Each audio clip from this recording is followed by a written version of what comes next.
Hello, conscious mothers.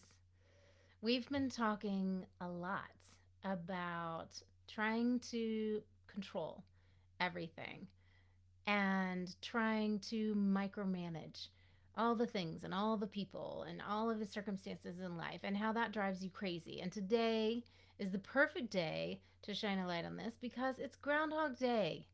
Isn't that right? February 2nd? It's Groundhog Day, you guys. So happy Groundhog Day. Is it a happy Groundhog Day? I don't know. It's sunny where I live.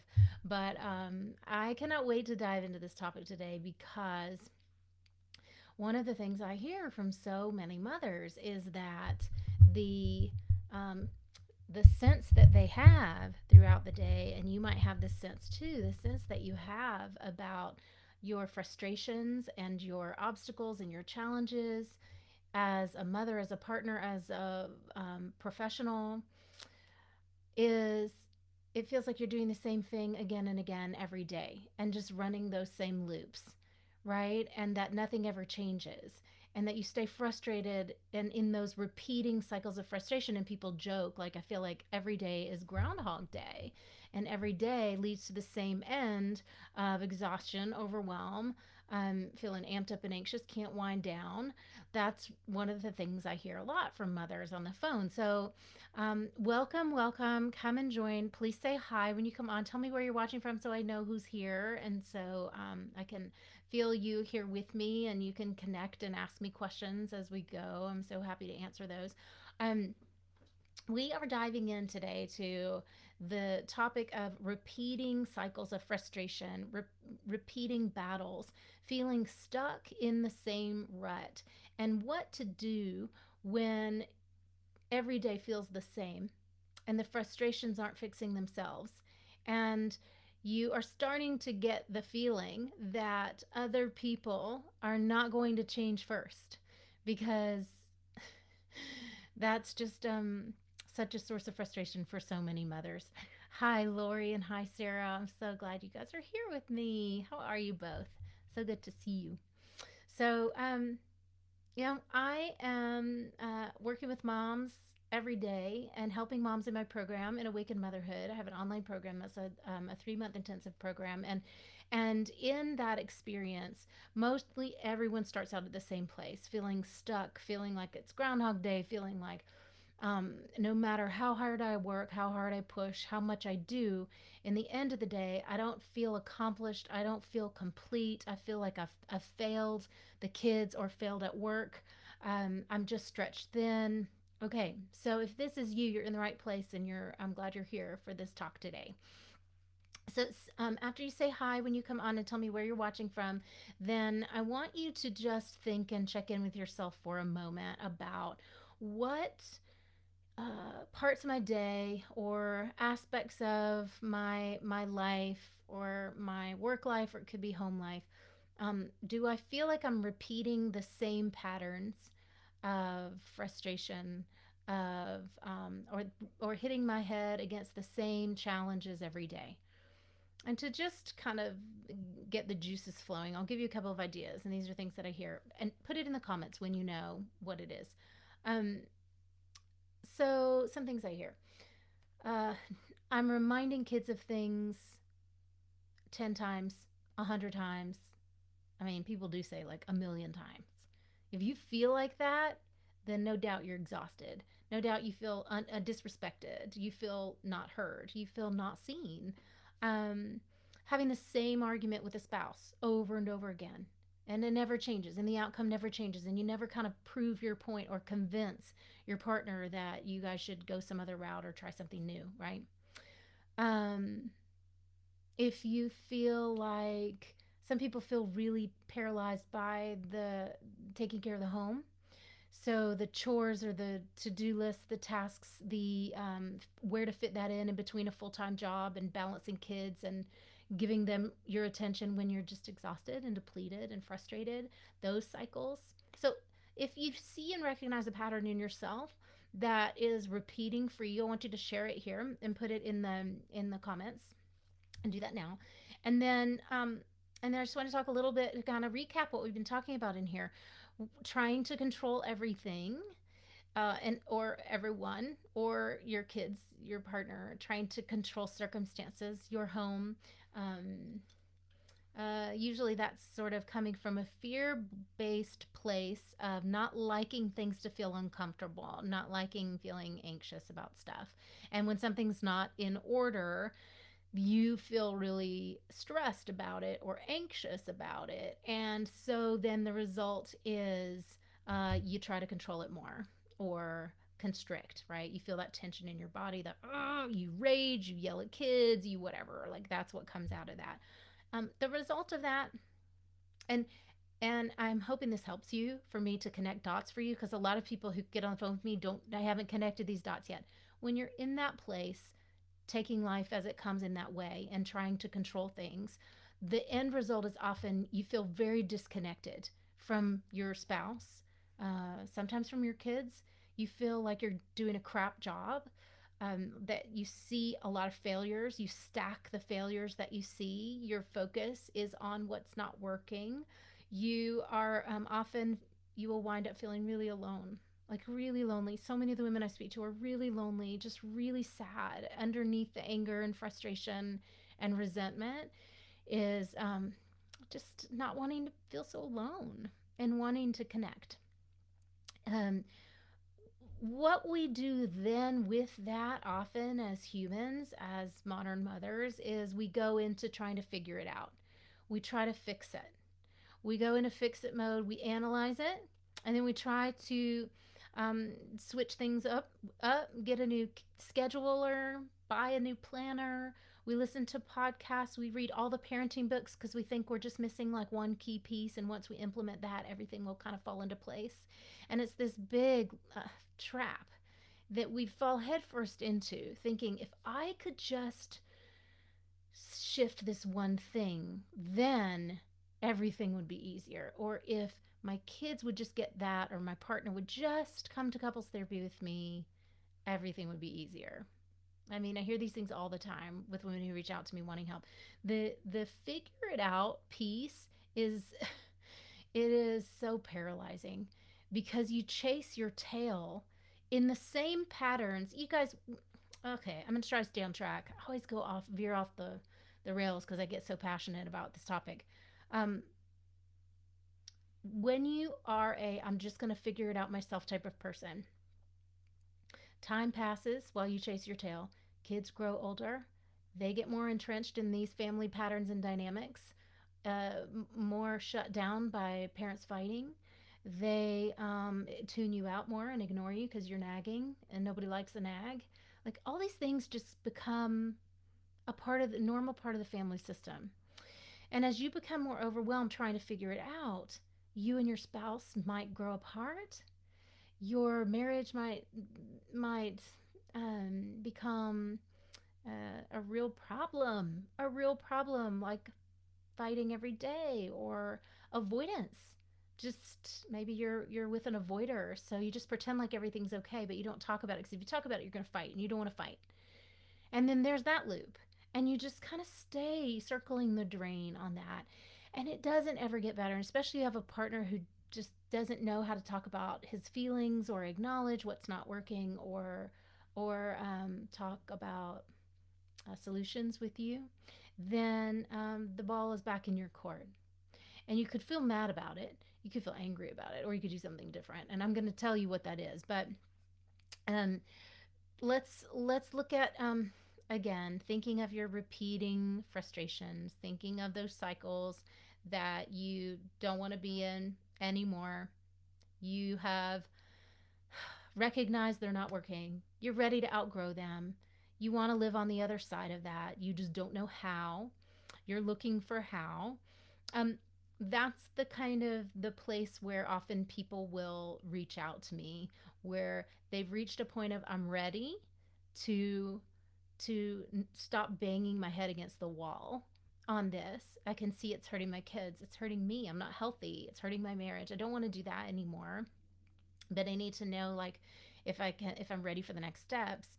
Um, and I want to talk a little bit about like what is on the other side of life being one big long self-perpetuating frustrating meltdown to the bliss that opens up for us when we step into our power and step into our freedom and claim the life that we actually want to be living in motherhood.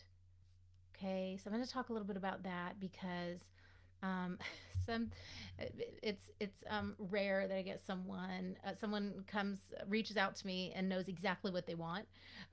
Pretty much everybody knows what they don't want. So I want to help you and give you a little bit of a leg up here, just to say, okay, so here's what it looks like and what it sounds like or what it feels like when you're on the other side of overwhelm, of anxiety, of frustration and unhappiness, or defeat, that feeling of feeling really defeated. So, what happens when you change your set point?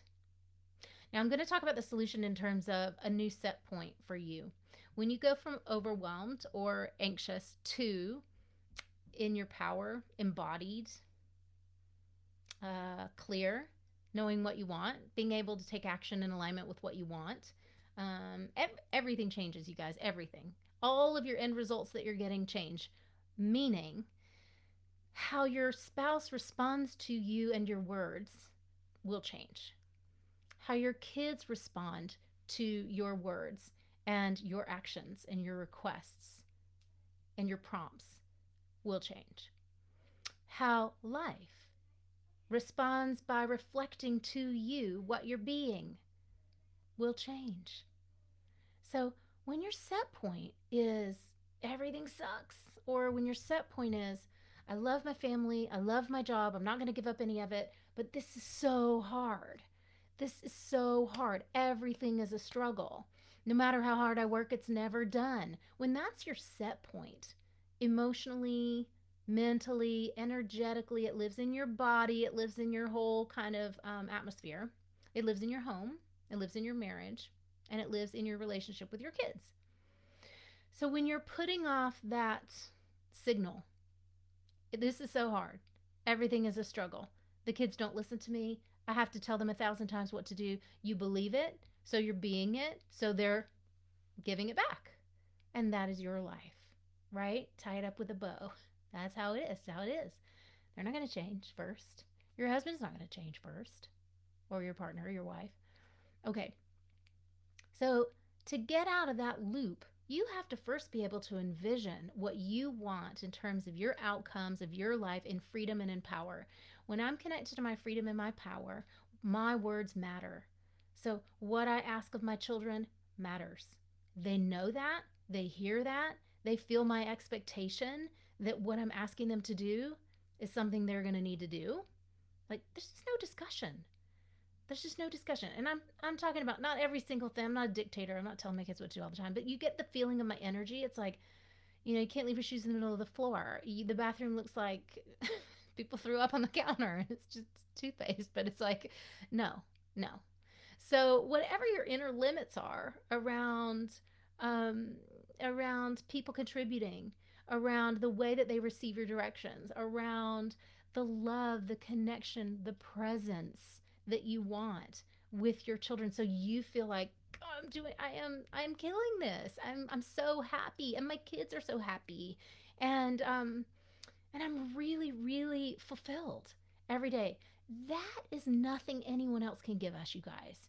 That does not come from going to couples therapy with your partner and hashing out all the crap that went down this week. Like that is not, your fulfillment does not come from that.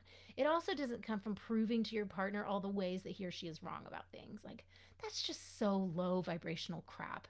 So if you're wading around in that muck and you're wading around in that, like, I'm wanting things to change by kind of forcing change, just take a minute, sit back, take a breath, and think for a moment about how you wish that kids would respond to you, how you wish that your home felt like a sanctuary, felt like a sanctuary, a place where you can rest, where you have a place, a space just for you, where you are able to wind down, where you're able to have a dance party and sing and shout with your kids, where you're able to really just fall into awe at looking at their faces, and how precious they are.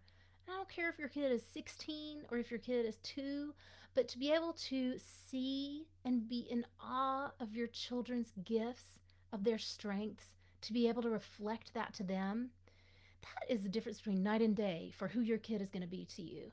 When you see and speak to your child as resilient, capable, smart, helpful, thoughtful, kind, that's what you get back. When you see and speak to your child as someone who doesn't follow directions, who's disrespectful, who's lazy, who's whatever, that is what you get back. It's in the energy. We create that atmosphere. We create that atmosphere. So when you're on the other side of overwhelm, and this is where my clients are, you guys, this is what's happening for them, what's opening up for them on a daily basis throughout our work together and years beyond. And some of you on this call are in the multiple years beyond awakened motherhood, still pushing that next layer, still expanding even farther into your joy, expanding into your professional offerings, like increasing abundance. That's what comes. But what's in the beginning is I own my voice. I see me and hear me. I matter. I care about me. I take care of me. So from that, I'm going to bring that energy of fulfillment into my family. Not by work, but because it's fun. And not because I should be better or I should pay attention, I should play with my kids, but because I want to, because I'm enjoying them now. And that's the shift. Because I crave that time. I crave.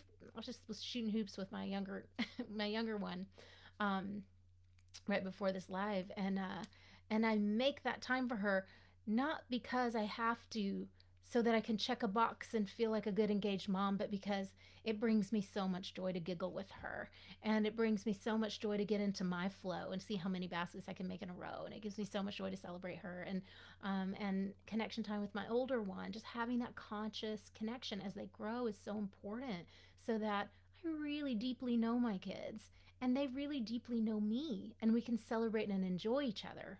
And the same goes for my husband, making that time so that we can have have sanctioned alone time, laughter time, play and fun time just for us. It won't happen unless I'm clear that that's what I am a match for. And if I'm overwhelmed, chasing my tail, looking for solutions, staying up till 2 a.m. Googling things, reading every book, obsessing about how to fix the problem and trying to do it on my own, then I am not a match for fulfillment. I'm not a match for love. I'm not a match for respect. And nobody can hear me and nobody can see me. Do you know what I mean? Making sense? So, on the other side, there's less worry, less doubt. We clear those stories. We clear out the junk and the clutter that causes us to be addicted and hooked on future worry, past regret, avoiding grief. All these things hold us back. Um, and you won't sweat the small stuff. You don't sweat the small stuff when you're not dominated by anxiety and overwhelm. When you're knowing, when you're free of that, and you are in your power, then there's a real ease. My life is easy, convenient, and fun. It's one of my favorite intentions. Ease is a new energy that can that when it flows in, it can spread, it can become contagious for the whole family, so that people start taking care of their own stuff more. That's easy. I let in support from the universe more. That's easy and fun. Things just kind of fall into my lap. Opportunities, that's fun and easy. um, there's more than enough. That feels good. Like that just becomes my new emotional home, right? um, so I want to address something that I hear a lot now, which is when I start talking about like, hey, here's what's possible for you based on where you are. And the same isn't true for everyone. Like everyone's unique experience comes from their own set of life experiences, their own heart's desires, their own outcomes, right? Hi Karina, thanks so much for commenting. I'm so glad you're here. Um the sort of the personal piece means your unique outcomes are going to be yours. They're not going to look cookie cutter like everyone else's. But I do hear all the time when I'm painting the picture for people, like, okay, here's what's possible for you. Life will not be perfect. Life will never be perfect. People will say, because this sounds too good to be true, like, I'm just having I'm having a hard time wrapping my head around me having that kind of steady flow and happiness in my life as a mom, because I've only ever known hard. I've only ever known struggle. I've only ever known fighting for space, time, for my worthiness. Like I've never been where I want to be emotionally, even before kids. So people think this seems too good to be true for me to be free of anxiety or overwhelm, for me to kind of take life by the horns and have the kind of healed, beautiful connection in my marriage that I want. Okay, I get that. I get that from where you are. It's a lot to imagine. And what I want to say is the reason why it sounds too good to be true is because you're in a habit of feeling crappy. When you're in a habit of feeling powerless, overwhelmed, exhausted, or angry, everything in your system is hardwired for that. So it's really difficult to envision or feel or connect with anything else. That's okay. So, again, we're not aiming for perfect. And if you've been listening to me for a while, you've heard me say, like, it's not all rainbows and butterflies. We're still human. On the other side of awakened motherhood, or whatever your path looks like, this transformation from overwhelm, from anxiety to wholeness, to living in and loving your wholeness, owning your voice, believing in yourself, owning your worth, your value, showing up in that every day, parenting from that every day, expecting those you love to support you every day. When you are living in that space and loving others from that space, you're still going, life is still going to happen. Like, kids are still going to have hard days. Someone's going to have a meltdown. Um, you know, I don't know. The weather's going to suck. You might lose your job. You might, your partner might go through something, have a big depressive episode. Like, yeah, that's all right. Life happens. So life happens, but if you're okay, then you're able to roll with whatever comes. Not getting hooked in to the negative, not getting worried and worked up about where this is going to lead, not buying into some story or old pattern that's really limiting for you. When you have cleared those limiting patterns, when you have moved outside of that limited mindset, and you are calling the shots for your life, you get to decide how you want to feel, and you get to feel that good every day, then it doesn't matter when hard things happen the way that it did before, because it doesn't mean what it meant before. And that's a piece of what I teach, like how to deal with challenge, how to find the gift, how to pivot, how to shift your perception, how to find the gift and the miracle in it and grow through it and expand through that. There's a process, there are tools for that. We don't have to be like beaten up by life when things are hard. That's the universe helping us and lifting us up and saying, you asked for more, here's more. Grow into it. Take it. Take the pill and expand. Like, just grow through this challenge. That if you stay where you are, things will stay the same, you guys. Nothing changes if nothing changes, meaning the struggle repeats itself. You're on a rinse and repeat cycle. When you start seeing your wins and your victories from a place of joy, that builds on itself too. Okay? So,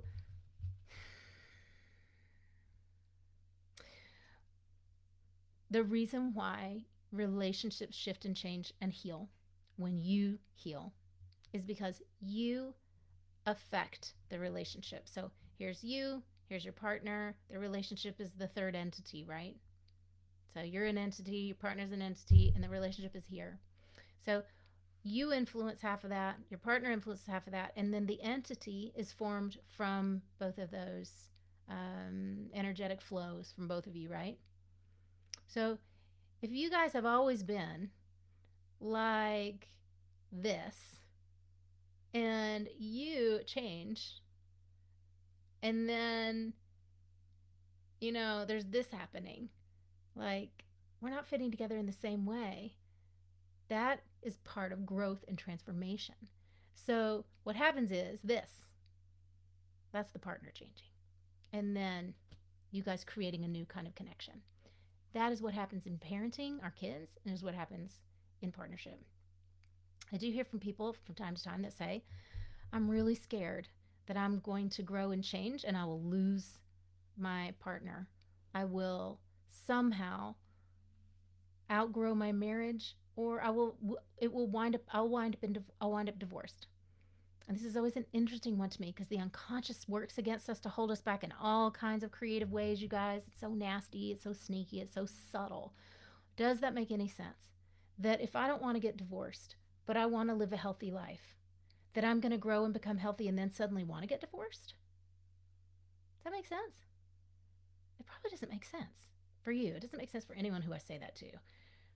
I'm going to grow into the desires of my heart. Those desires of my heart are to live a fulfilled, connected, beautiful, joyful life. If I see myself in my marriage as wanting to be strong in that, wanting to have passion, wanting to laugh, wanting to play, wanting to be deeply connected and understood, if I want those things, then the fear that I'm going to lose my marriage has no place in that, has no place in my path. I can just erase that one right now. Doesn't have any place. And if I'm going to not grow because I'm afraid of what I might one day want or what might one day happen to me, like some big outside force is going to swoop down and be like, you need to get divorced today. Today's the day. And I'll be like, oh, you guys, we're not living in a movie. We choose, we decide. And until we get clear about what we want and line up with that, we're never going to take a step toward it. You got to get clear that your life belongs to you. And if you haven't realized that yet, then how about joining me in practicing daydreaming, imagining about what it would be like on the other side of overwhelm and anxiety for you? What would it be like for you to be free of conflict and arguing and fighting with your kids, with your partner, with yourself? No more raging, no more yelling at kids. Just breathe that in. No more yelling. You know why? Because you don't need it. You don't need it. You know how to get people to listen without that. You know how to get people to hear you without raising your voice, without repeating yourself ad nauseum.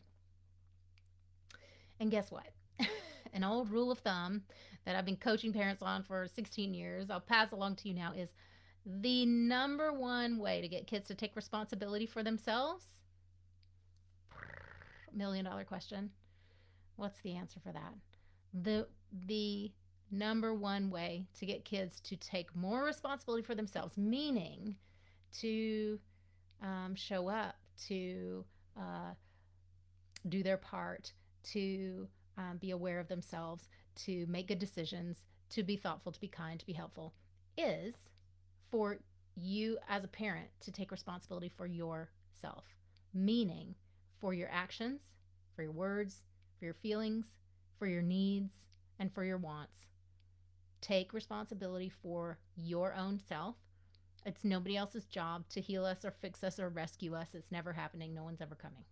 We get to decide. We get to choose. Okay? So the end result is, all these things I've said. And also, it's not about being perfect. And it's not about our kids being perfect.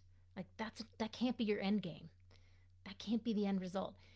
The goal, the outcome of at least the work I do with my clients in Awakened Motherhood is not that life is perfect or not that you feel perfect. The goal is that you can handle life being imperfect and it doesn't throw you off your game. That you are fulfilled, you're joyful, you are happy, you are free, and life is not perfect. And your kids are not perfect, but it's pretty damn good. And most of the time, it's how you want it. And a lot of women that reach out to me who are struggling deeply with anxiety will have that old perfectionist tendency or the type A tendency that really rules them, that they can't seem to break out of. And in motherhood, that's just murder to be stuck there. Knowing how to handle imperfection, knowing how to see yourself as whole and complete and doing a damn good job, to me is like, that is winning in motherhood. That is just winning, because when I'm there, my kids follow. They think I'm the best. They think I'm the best. And when dad follows along and he thinks he's doing a great job, then it's like, you know, times two. So this is how we give our kids a healthy self-concept. Is how we give them a healthy self-esteem. Is how we teach them healthy boundaries by doing this work for ourselves. Okay. Um, if any of you are hearing this, it's resonating for you, and you're thinking, yes, take these lessons and put them into action. Take them and put them into action. Listen back, take notes, and put it into practice, you guys. And then the other piece is, if you haven't worked with me before and you're hearing this and you're thinking, those are the outcomes that I want, feel into them, get more clear about what would it really be like for you to be free, for you to stand in your power, for you to be at ease, so that joy flows. Joy is the byproduct of living in the present. That's the byproduct. So that's the organic result of you living in the present, and having worked with an expert to like clear the junk in the way. So, um, and you guys, you need help. Like, you need help. You have to work with an expert. There's a skill gap. If you've tried and you've tried more than 3 weeks and you're not getting anywhere, and I know a lot of people reach out to me. They've been trying 8 years and not getting anywhere.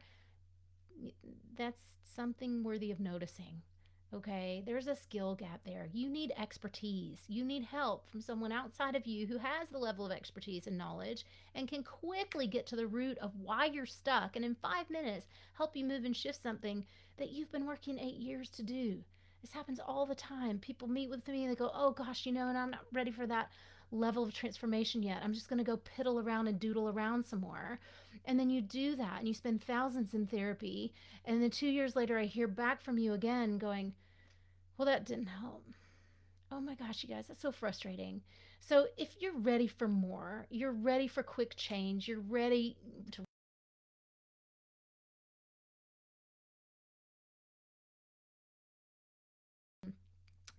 really clear that kind of uh, fight or flight mode, Groundhog Day from your experience, then reach out to me. The way to do that is to book a clarity call. The way to do that is to get on my calendar, and then I'll make time for you, and we'll spend anywhere from a half an hour to an hour. Sometimes we go long if we're going deep in, and you just need somebody to help you through the weeds. But usually around 45 minutes to just dive into, where are you stuck and what do you want instead? And I will help you and I will love you through seeing that in so much clarity. If we discover in that you really are ready for the change and the transformation to move out of anxiety and overwhelm, and that I'm the right person to help you do it, then I might make an offer for you to come in to work with me in Awaken Motherhood for that intensive. But if not, I'm going to give you next steps and point you in the right direction. So don't hesitate to take that step to find out what's here for you, and I'll be happy to walk you through that and give you support. And I just want to encourage all of you who are here and showing up, who are taking action and listening. And hi, Nellie, I see you. I love you. Um, to put what you're learning here into practice, you guys. Nothing happens without concrete action. And your next step of action may be booking a clarity call, or your next step of action may be taking this work into your journal and meditating and reflecting on it and asking yourself with all honesty, like, what am I doing that has to change now, that's creating a lot of misery for me or for my family? Okay, listen to what your right next step is and honor that. All right, takeaways, post them here in the comments. What did you hear that stuck with you or stood out to you? So drop a quote, drop an idea, a new thought, anything that stuck with you. So that's the call to action number one. So drop that in the comments. Next call to action, tag a friend. If they're not in this group yet, get them here. You guys, so many moms need help right now, suffering alone. And you really don't know what your friends are suffering with. I know that our deepest, darkest thoughts are not ones that we broadcast to others. So please help others, reach out, give them the help, and just invite them here so that they can hear. I also have a YouTube channel. Invite people to my YouTube channel. It's free help. It's right there. There's no reason not to. You're helping yourself, help someone else.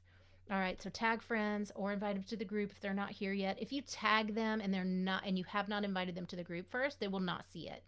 They won't see it because this is a private closed group, which is why it's safe for you to comment and post and all that stuff. Nobody can see. It's only just us who are inside of here. Okay. All right, that's it. So two calls to action, and then the third, book a call with me if you haven't done that yet. If you're ready for change, let's do it. Let's find out. Let's find out if I can help you. Okay, so much love to all of you, my dears. Have a beautiful Tuesday. Take care. I'll see you again soon.